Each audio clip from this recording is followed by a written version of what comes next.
Shalom. Ya, puji Tuhan kalau pada pagi hari ini saya dikasih kesempatan untuk menyampaikan kebenaran firman Tuhan yang terdapat di dalam Amsal 31 ayatnya ke-10 sampai 31. Ya. Ayat ini cukup panjang, tapi saya akan mengambil dua ayat saja. Nanti selebihnya Bapak Ibu Saudara baca di rumah, ya. Tema kita adalah wanita yang bijak. Yang kita akan baca di dalam Amsal pasal yang ke-31 ayat yang ke-10 dan Amsal 31 ayat yang ke-30 dan 31. Kalau sudah mendapatkannya, saya akan membaca. Istri yang cakap, siapakah yang akan mendapatkannya? Dia lebih berharga daripada pemanah. Ayat 30 dan 31. Kemolekan adalah bohong dan kecantikan adalah sia-sia. Tetapi istri yang takut akan Tuhan dipuji-puji. Berilah kepadanya bagian dari hasil tangannya, biarlah perbuatannya memuji dan di pintu-pintu gerbang. Amin. Untuk kebenaran firman Tuhan. Ada satu pepatah yang mengatakan di balik pria sukses ada wanita hebat yang di belakangnya. Betul apa betul? Nah, itu menjadi sesuatu hal yang bukan hanya pepatah, tetapi itu juga dorongan di dalam kehidupan kita sebagai anak-anak Tuhan khususnya. Tetapi di dalam kebenaran firman Tuhan lebih jelas lagi, tidak hanya di belakang tetapi di samping. Kalau kita melihat di dalam Kejadian pasal yang kedua ayat yang ke-18 mengatakan, ya, tidak baik seorang pria seorang diri, dia akan memberikan penolong baginya. Jadi firman Tuhan mengatakan lebih jelas bahwa wanita itu tidak hanya di belakang tetapi ada di samping, ya. Karena dia diciptakan oleh Allah dari tulang rusuk, bukan dari tulang ekor, ya. Jadi wanita itu tidak diciptakan dari tulang ekor pria, tetapi dari tulang rusuk. Rusuk adanya di mana? Di samping, ya. Tidak di belakang, tidak di depan, ya. Tetapi di samping. Jadi dia menjadi pendamping. Oleh sebab itu Tuhan mengatakan tidak baik manusia itu seorang diri saja, akan memberikan penolong baginya. Jadi wanita-wanita itu adalah penolong yang diciptakan Allah untuk mendampingi pria, untuk mendampingi suami yang sudah punya suami, ya. Oleh sebab itu Tuhan ingin di dalam kehidupan kita bagaimana agar kita menjadi wanita-wanita yang bijak, ya. Di dalam ayat-ayat seterusnya itu ada beberapa hal yang Tuhan ingin nyatakan di dalam kehidupan kita, ya. Karena di sini dikatakan bahwa kemolekan adalah bohong dan kecantikan adalah sia-sia. Kemolekan atau kecantikan secara luar atau fisik itu bisa saja sirna di dalam kehidupan kita. Mungkin kalau masih gadis, ya kita banyak bersolek, ya kita mungkin luluran, mungkin kita suntik kencengan gitu, ya. Mungkin yang hal-hal yang lain-lainnya yang ada di dalam kehidupan kita, mungkin kita minum jamu supaya awet muda dan lain-lain. Tapi kalau udah makin hari semakin tua, ya, apalagi kalau misalnya ekonominya udah mulai menurun, ya bagaimana kita mau pergi ke salon, ya, untuk facial, bagaimana dia mau ke salon, uangnya udah menurun, ya. Tetapi di sini dikatakan bahwa segala sesuatu yang kelihatannya dari luar, cantik dari luar itu bisa sirna, bisa punah, ya. Karena lambat atau cepat di dalam kehidupan kita, semakin hari kita semakin tua, semakin apa? Keriput. ya keriput. Tangan kita tadinya mungkin mulus, ya, divaksin macam-macam, tapi pas sudah lama-lama udah ada, ya, kayak tangan saya ini udah ada benjolan, maksudnya udah ada urat-urat yang kelihatan, ya. Nah, karena apa? Udah tua, ya. Walaupun jiwanya masih muda, amin. Ya, di dalam kehidupan kita, ya, segala sesuatu dikatakan oleh Amsal ini merupakan satu pengalaman yang Amsal Sulaiman alami di dalam kehidupannya, ya. Di Alkitab hanya Sulaiman saja yang memiliki istri yang banyak 1000. Pada zaman sekarang ini ya 5 aja mungkin bagi orang luar, tapi bagi kita tidak diperbolehkan ya. Bagi anak Tuhan tidak diperbolehkan. Tapi orang luar saja yang boleh dibilang 5 aja, 2 aja nggak adil, apalagi 1000. Namun ini menjadi satu ukuran di dalam kehidupan kita sebagai anak-anak Tuhan ya. Bagaimana kita menyikapi, khususnya bagi kita yang tergolong sebagai seorang wanita ya, atau perempuan ya, di dalam kehidupan kita ya. Apa yang harus kita benahi di dalam hidup kita untuk kita menjadi wanita-wanita yang cantik, yang tidak hanya dalam penampilan luarnya saja, tetapi memberikan atau memiliki karakter yang bijaksana. Kata bijak ini adalah, atau bijaksana itu mengartikan segala sesuatu yang akan kita ambil, segala sesuatu yang akan kita putuskan itu tidak hanya berdasarkan perasaan ya, keinginan, tetapi juga memakai akal budi kita. Kita harus bisa memikirkan, apa nih tindakan apa yang akan saya lakukan, tindakan apa yang akan saya kerjakan, apa yang akan saya putuskan ya, misalnya ada suami kita misalnya, ini salah satu contoh saja. Suami kita berkata, "Mas, ini di kantor saya ada dikasih kedudukan yang lebih tinggi, gaji lumayan, biasanya mungkin 10 juta, sekarang dia naik jadi 20 juta. Diambil enggak?" Mungkin ketika kita melihat gajinya tinggi ya, 10 juta naik jadi 20 juta, kita katakan udah ambil aja ya. Apa yang kesempatan loh sekarang. Zaman sekarang ini banyak orang yang bekerja hanya kontrak setahun, 6 bulan, dan lain-lain. Nah, kamu ada kesempatan untuk naik tingkat, untuk naik pangkat, ya. Kamu harus ikuti, ya. Kamu harus lakukan. Tapi tanpa dia bertanya dulu, karena yang dia lihat hanya nominal uangnya. Tetapi ada embel-embel lainnya. Nah, embel-embel lainnya itu adalah kalau saya naik pangkat gaji 20 juta ya, saya akan dipindahkan misalnya ke pulau lain dari Jakarta ya. Kita berpisah dulu ya, nggak apa-apa deh, mungkin dalam taraf berpisah itu nggak apa-apa ya, LDR nggak apa-apa, yang penting 20 juta. Tetapi seiring dengan sejalannya waktu di sana itu ya, suaminya itu ya namanya orang ya, tapi di sini nggak ada. Suami saya di sini setia ya, tapi di luar sana ada ya. Nah, pada saat itu dia lihat, waduh, istriku di rumah seperti ini, setiap hari pakainya daster melulu ya. Nah, terus dia nggak pernah bersolek, sementara ada sekretarisnya yang suka bersolek, yang istilah alisnya itu bisa naik ke atas ya, kalau dikedip-kedip itu langsung nyantol ya, sebenarnya dikasih oleh Tuhan. Nah, seperti itu boleh juga nih, kan istrinya nggak tahu. Saudara yang dikasih oleh Tuhan, ketika hal itu terjadi, apa yang dilakukan? Mungkin bukan hanya itu, tetapi dikasih kesempatan kalau misalnya nanti ya kamu naik jabatan, setiap kamu ada melobi dengan customer misalnya ya, ada disediakan ya, bukan disediakan uang tambahan, tetapi juga ya, wanita tambahan. Saudara-saudara, kadang-kadang kita mungkin hanya berpikir yang penting saya cukup itu relatif ya, cukup itu relatif.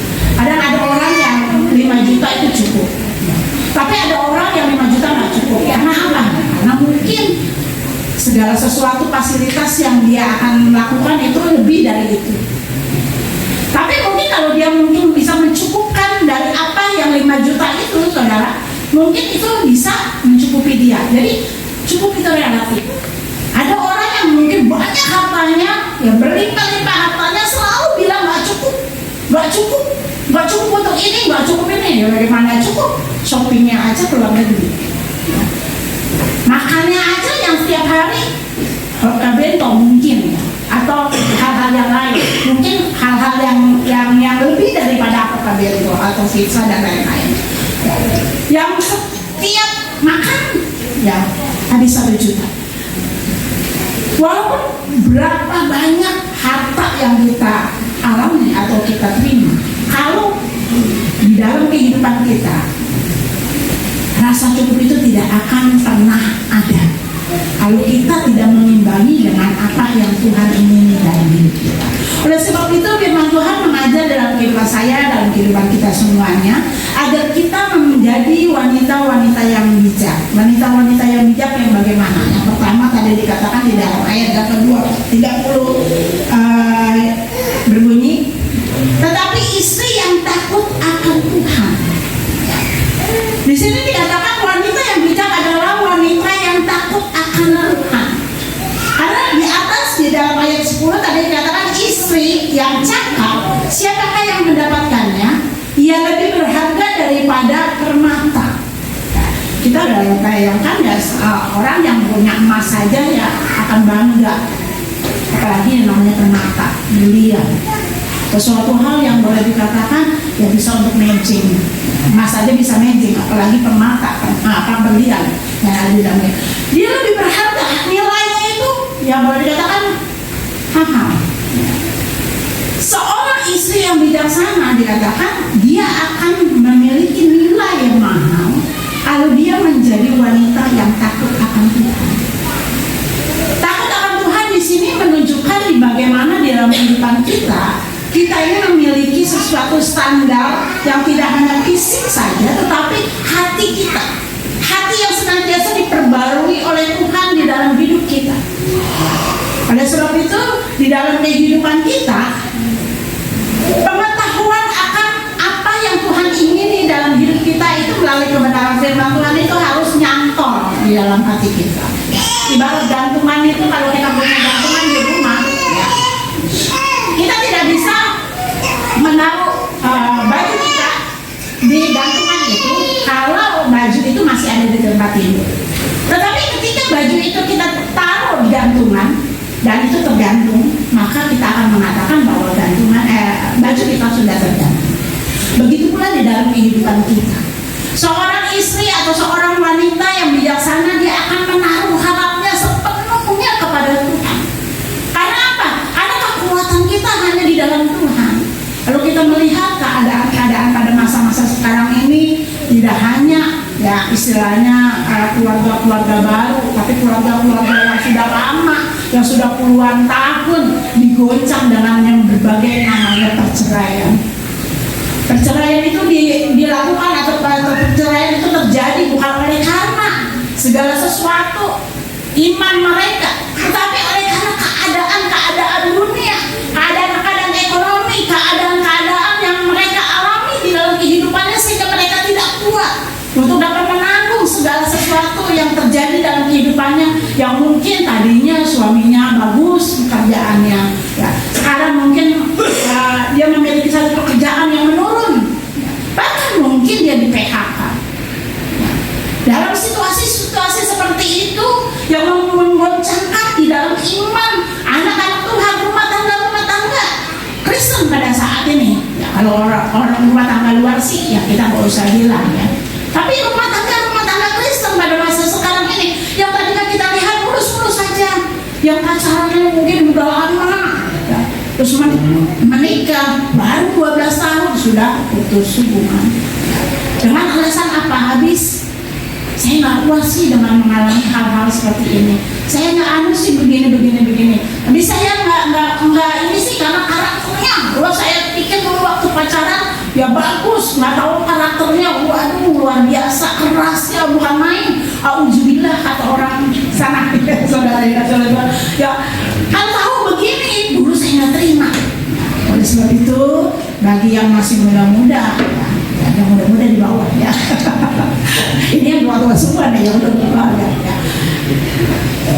Di dalam kehidupan kita, kalau kita namanya sudah menikah, kita itu udah nggak bisa mundur. Apa yang kita sudah putuskan, itulah yang akan kita pertanggungjawabkan. Apa yang sudah kita kerjakan dan apa yang sudah kita janjikan di hadapan Tuhan, itulah yang harus kita lakukan di dalam hidup kita. Ya. Oleh sebab itu perlu adanya takut Tuhan. Takut Tuhan ini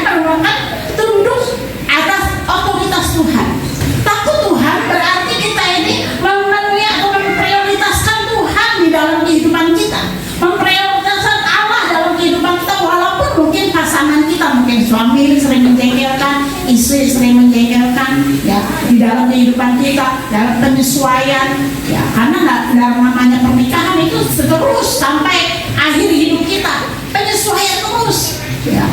Kadang-kadang mungkin kita beranggapan, wah saya sudah melewati masa 5 tahun, belum tentu nanti kita bisa melewati masa 10 tahun. Wah saya sudah bisa melewati masa 10 tahun pernikahan saya, belum tentu kita bisa melewati masa. Ada orang yang sudah 50 tahun akhirnya mereka bisa. Ada seperti itu. Tapi Allah tidak mengizinkan hal itu terjadi di dalam kehidupan kita sebagai anak-anak Tuhan. Oleh sebab itu biarlah di dalam hidup kita menjadi wanita-wanita yang bijak, yang tidak hanya mempersoleh ya keadaan luar kita. Boleh kita berdandan, boleh kita pergi ke salon, boleh. Tetapi jangan hanya itu yang kita harus perbarui, tetapi hati kita. Karena apa saudara yang dikasih oleh Tuhan atau ibu yang dikasih oleh Tuhan? Banyak ya pria-pria sekarang itu menjadi boring. Ketika di masa-masa tuanya dia hanya doang, ya kita kan udah sebagai teman aja. Nah itu salah ya. Kalau di dalam namanya rumah tangga, semakin hari kita semakin itu bukan teman. Pasangan kita itu bukan teman kita. Memang teman untuk curhat, tetapi tetap harus ada gregas dalam hati kita, harus ada rasa cemburu ketika dia itu jalan terus sama orang. Ya. Harus ada rasa jealous di dalam diri kita. Kalau itu udah nggak ada, perlu dipertanyakan. Logis, tetapi tidak berlebihan.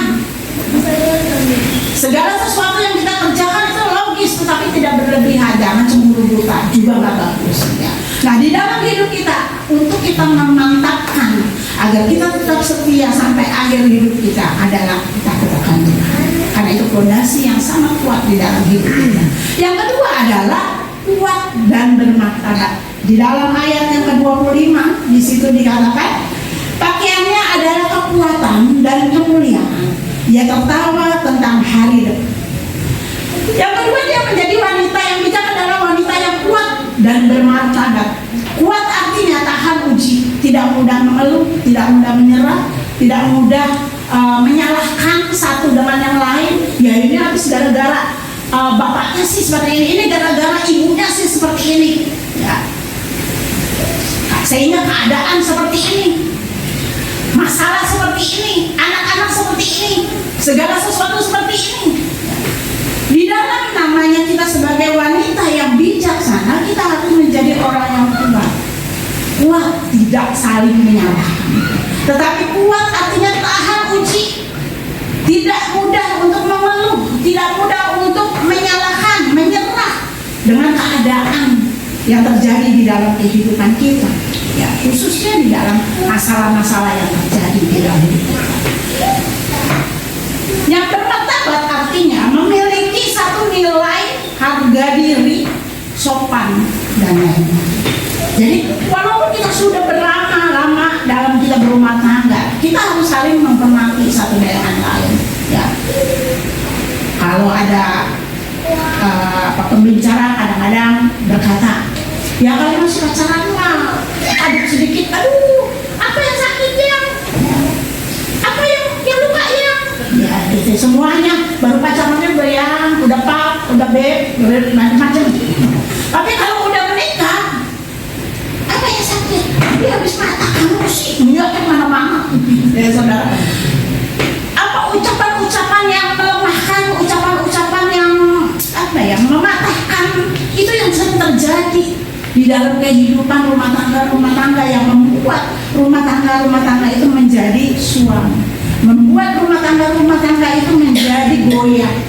Tetapi wanita yang bijak adalah wanita yang kuat, memiliki martabat, memiliki harga diri, sopan ya di dalam kehidupan kita. Jadi wanita yang kuat itu dan bermartabat adalah wanita yang memiliki norma-norma yang baik. Bukan hanya saja penampilan luar, tetapi juga dalam perkataan jujur, ya. Juga melakukan akan apa yang dikerjakannya itu konsisten.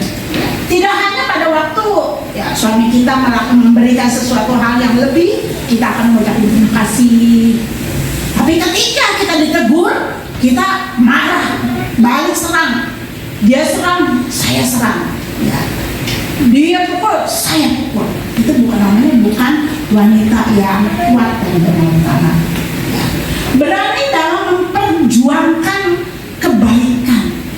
Jadi wanita yang kuat dan berani untuk memperjuangkan kebaikan yang membuat perubahan yang positif di dalam seisi rumahnya.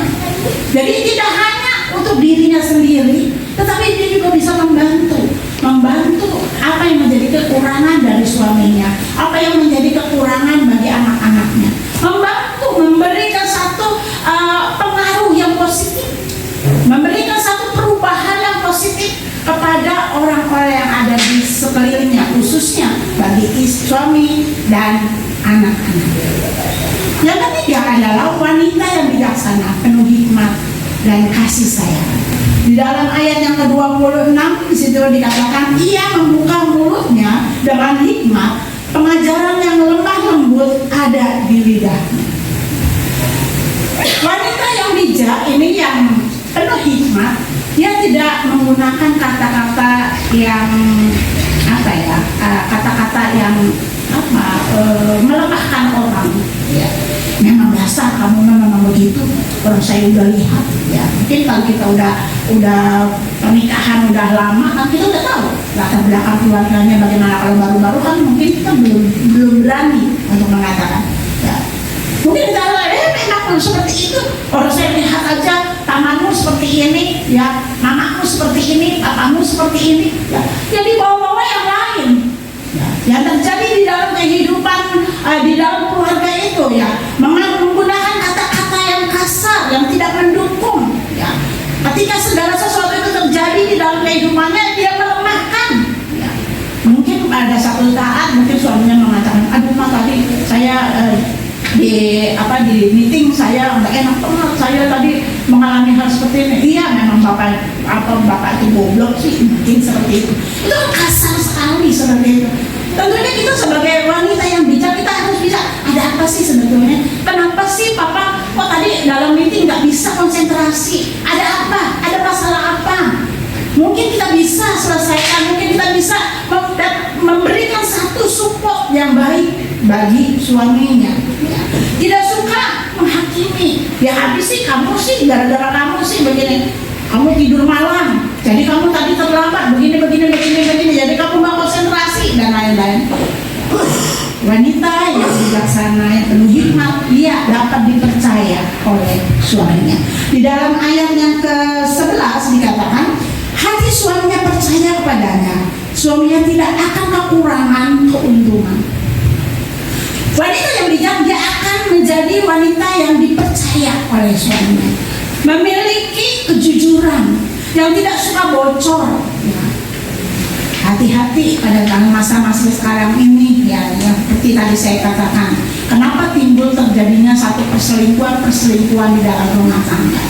Kadang-kadang mungkin suami bocor pada temannya, mungkin yang dianggap dia sudah mengalami proses atau mengalami sesuatu proses di dalam rumah tangga, bentrokan, ketidakcocokan dalam rumah tangga.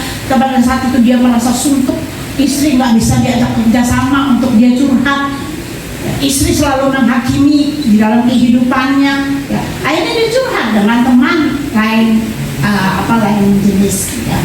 Kalau satu jenis itu jadi homo, ya, lain jenis. Ya. Pertama mungkin dia mendengarkan, lama-lama nyaman. Begitu pula di dalam kehidupan wanita. Wanita juga mungkin dia curhat, wah kalau laki-laki kan bisa dipercaya, kalau perempuan mah bocor, saya nggak mau curhat sama yang sama-sama wanita, saya mau curhatnya sama pria saja, ya. Karena pria mah orang mantap, ya, bisa menyimpan rahasia. Tapi lama-lama karena sering ketemu, sering curhat, lama-lama, ya, dari mata turun ke hati, dari yang biasa jadi tumbuh cinta. Nah, itulah yang terjadi pada masa sekarang ini, ya. Banyak kali, ya, keluarga-keluarga yang mengalami yang namanya perselingkuhan. Karena apa? Dimulai dari awal dalam rumah tangga sendiri. Suami istri yang tidak bisa sinkron di dalam pemikiran, pikiran, yang mudahnya menghakimi, yang mudahnya menyalahkan, yang mudah sekali untuk melakukan segala sesuatu yang menjudge seseorang di dalam pasangannya, yang membuat di dalam kehidupannya itu ya tidak aman. Jadi dia lebih aman di rumput tetangga daripada aman di rumput rumah tangganya sendiri. Karena apa? Karena mungkin suami istri yang tidak bisa menyimpan rahasia, tidak dapat dipercaya, suka membuat sesuatu hal yang baik. Wanita yang bijak itu suka berbuat baik kepada suaminya. Berbuat baik ya tidak hanya pada saat-saat kita mengalami sesuatu hal yang baik, tetapi di dalam satu situasi yang susah, yang sukar, kita juga harus menjadi wanita yang bijak, yang baik kepada suami kita. Agar apa? Agar suami kita itu juga betah di rumah. Kadang-kadang ada orang yang mengatakan, iya kenapa, karena masalahnya gitu sih, dia nyanyi jelalatan ya, begini. Jangan heran ya, ibu yang dikasih oleh Tuhan, karena ini berbicara tentang wanita ya. Jangan heran kalau suami kita itu lebih memilih orang lain daripada kita. Karena di rumah kita tuh nggak pernah mau mendengarkan, kita nggak pernah mau melakukan perbuatan-perbuatan yang baik dalam hidup kita, yang membuat mungkin boring ya, suami kita boring, capek kerja dari pagi sampai malam ya, di rumah mau makan aja nggak disediain. Makan apa? Mie. Ya, besoknya lagi mau makan mie. Besoknya lagi mie, ya, mie rebus, mie kari, mie apa? Mie goreng. Semua mie. Kalau enggak telur, ceplok telur, balado telur, ya, telur dadar, itu terus ya. Dan disuguhin. Padahal suaminya kerja dari pagi sampai malam. Ya maklum lah ya Pak, saya kan nggak bisa masak. Sehari, 2 hari, 3 hari, setahun, 2 tahun, oke. Tetapi lama-kelamaan itu boring. Dalam situasi seperti itu membuat kita itu menjadi tidak jelas. Dan yang selanjutnya adalah yang keempat, wanita yang bijaksana adalah wanita yang rajin dan bertanggung jawab. Ayat yang ke-27 dikatakan, ia mengawasi segala perbuatan rumah tangganya, makanan kemalasan tidak ada dimakan. Di sini dikatakan seorang wanita harus yang bijaksana, yang sudah berkeluarga, harus rajin, bertanggung jawab. Dia mau bekerja dengan tanggungan sendiri. Walaupun mungkin kadang-kadang kan kita berpikir begini, kan saya kan bekerja di luar. Saya mungkin ngajar, mungkin saya itu sebagai admin dan lain-lain, pekerjaan saya di luar. Tetapi yang namanya kita ini kodratnya adalah sebagai penolong bagi suami kita. Apapun juga yang kita kerjakan, apapun juga yang menjadi kedudukan kita di luar, kodrat kita adalah tetap memperhatikan keluarga kita. Karena apa? Karena kita itu dijadikan sebagai penolong bagi suami kita. Walaupun mungkin di rumah kita itu ada neneknya, mungkin ada pembantu ya. Tetapi kalau untuk urusan yang namanya urusan antara istri dan suami, yang harus mengerjakan keperluan suaminya itu adalah istrinya, jangan pembantunya, jangan mbaknya atau mamanya, jangan. Nanti kalau dibandingin, tuh kan, mama saya lebih mengerti, marah kita. Segala sesuatu yang terjadi dalam kehidupan kita adalah wanita yang bijak, adalah wanita yang rajin dan bertanggung jawab. Kita boleh menjadi seorang yang pekerja, tetapi kita juga harus bisa mengawasi keadaan rumah tangga. Mau bekerja dengan tangannya sendiri, dikatakan oleh firman Tuhan di dalam ayat yang ke-15. Di situ dikatakan, ia bangun kalau masih malam, lalu menyediakan makanan untuk seisi rumahnya dan membagi-bagikan tugas kepada pelayan-pelayannya perempuan. Di sini dikatakan kalau orang yang mau mau bekerja dengan tangannya, dia akan bangun pagi-pagi. Kemalasan tidak ada di dalam kehidupannya, karena dia apa yang dia lakukan adalah apa yang dia kerjakan adalah untuk keutuhan dalam rumah tangganya. Dia bangun, memang capek ya, Bapak Ibu Saudara yang kasih oleh Tuhan, khususnya bagi ibu-ibu, capek. Kita udah bekerja dari pagi sampai sampai sore mungkin, atau sampai malam. Kalau tiba-tiba kita juga harus memikirkan pagi-pagi harus bangun, ya, memasak, membereskan rumah, capek, benar memang capek. Tetapi itulah kodrat kita sebagai seorang wanita. Secapek apapun kita, keadaan rumah tangga kita itu harus dijamin, harus terjamin, ya. Agar apa? Agar keutuhan dalam rumah tangga itu penting dalam hidup kita. Bukan saja soal ekonomi, tetapi juga bagaimana kehidupan kita. Bertanggung jawab bagi urusan rumah tangganya sebagai pekerja itu, ya, sesuatu hal yang bonus bagi kita. Tetapi kita harus memiliki sesuatu hal yang boleh dibilang kita bertanggung jawab. Dan yang kelima, wanita yang bijak adalah wanita yang peduli terhadap keluarganya. Ia memprioritaskan keluarganya, memperhatikan suaminya dan anak-anaknya, ya, dan seisi rumahnya. Beberapa waktu yang lalu kami ada camp, bukan camp ya, tapi retret anak-anak muda camping, ya, di salah satu tempat di puncak. Dan pada saat itu, ya, bagaimana mereka itu berantusias sekali untuk mengadakan retret tersebut. Mereka cari dana sendiri dengan mengadakan basar. Mereka jual tajil pada waktu mereka mau puasa-puasa. Antusias sekali untuk mereka mendapatkan uang agar retret tersebut bisa terlaksana. Biaya yang ditentukan bisa terjangkau, baik bagi anak sekolah maupun yang sudah bekerja. Nah, di dalam hal seperti itu, ketika mereka sampai di tempat tujuan, satu hal yang luar biasa yang Tuhan berikan di dalam kehidupan mereka, antusias mereka, kerinduan mereka tidak menjadi sia-sia. Karena apa? Di saat pengkhotbah memberikan kebenaran firman Tuhan, setelah itu mereka sharing, bikin kelompok, jadi sharing, membahas tentang apa yang dibahas oleh hamba Tuhan. Dan pada saat itu mereka begitu menceritakan segala sesuatu yang terjadi di dalam kehidupannya sehari-hari. Mereka begitu curhat, begitu menggebu-gebu di dalam hatinya, sehingga mereka itu dapat mendapatkan sesuatu solusi dari pembina-pembinanya, kakak-kakaknya yang memberikan satu gambaran tentang kebenaran firman Tuhan dalam hidup, sehingga mereka mendapatkan satu kepuasan. Dan itu yang dirindukan oleh anak-anak kita. Pada saat ini, ya, kita ini adalah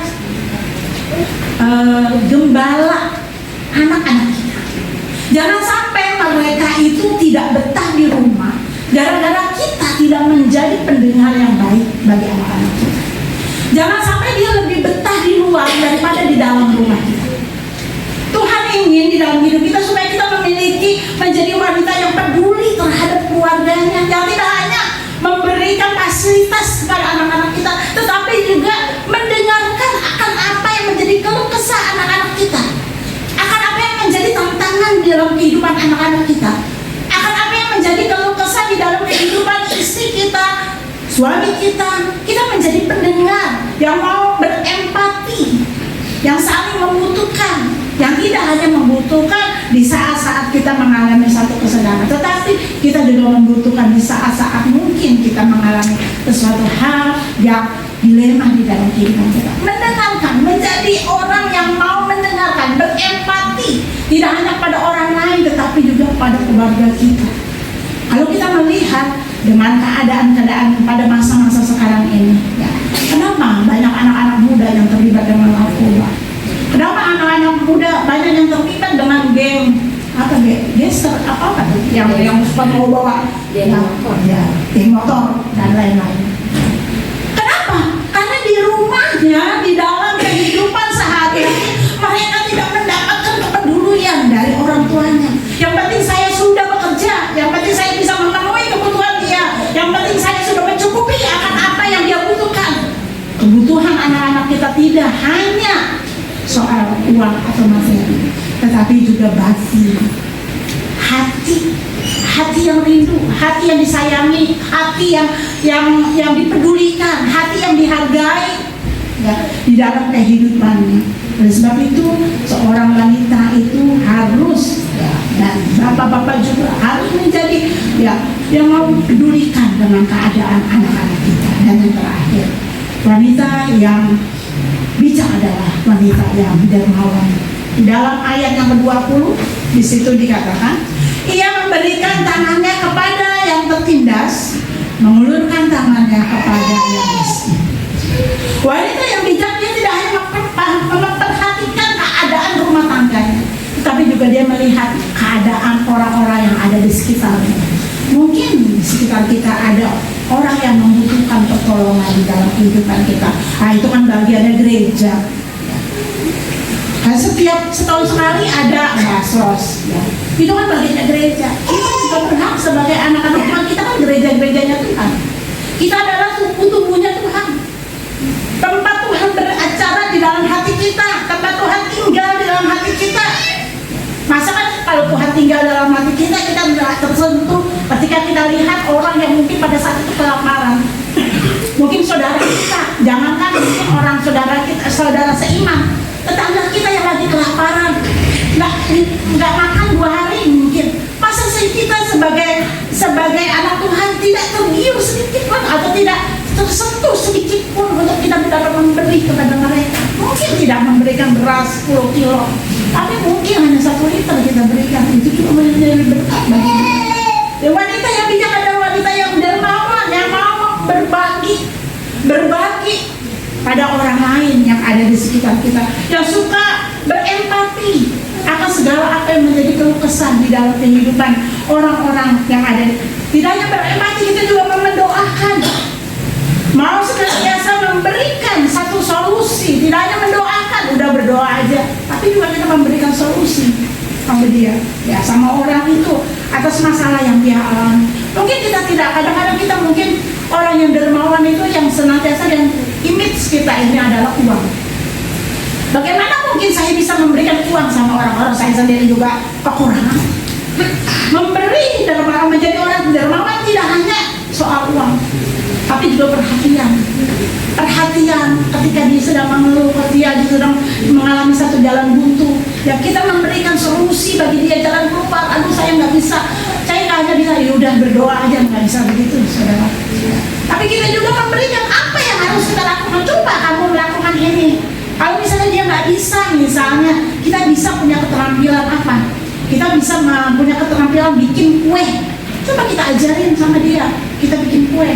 Ajarin. Mungkin awal kita itu mungkin mengeluarkan modal, tapi sesudah dia bisa mengembangkan akan apa yang modal yang mungkin sedikit. Kalau misalnya kayak kue bolu kan modalnya sedikit, 100.000. Ya udah, nggak mungkin lah kita, suami kita bekerja, kita nggak punya uang 100.000.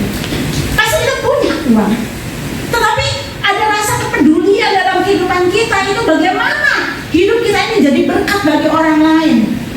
Dan yang terakhir, jika kita ya, menjadi wanita yang bijak, kita juga harus memiliki satu yang namanya keterikatan satu dengan yang lain, agar hidup kita dapat dipuji-puji, dikatakan. Tidak hanya dipuji di dalam lingkungan kita, di dalam keluarga kita, anak-anak kita, suami kita, keluarga kita, tetapi dipuji-puji di hadapan Tuhan. Karena itulah yang Allah ingini dalam hidup kita sebagai anak-anak Tuhan. Allah ingin supaya kita menjadi anak-anak Tuhan yang menjadi berkat. Tidak hanya untuk berkat di dalam diri kita sendiri, keluarga kita sendiri, lingkungan keluarga kita, mungkin mertua, ya orang tua, tapi di antara orang-orang, di teman-teman kita, di mana saja kita berada, kita menjadi berkat. Ya. Bukan untuk kesombongan kita, tetapi untuk menyatakan bagaimana kemuliaan yang Allah berikan dalam hidup kita. Biar melalui kebenaran firman Tuhan kita sama-sama belajar. Tidak hanya Bapak Ibu Saudara yang hadir pada saat ini belajar tentang firman Tuhan, saya pun sering belajar dan saya terus belajar, agar kita masing-masing semakin hari semakin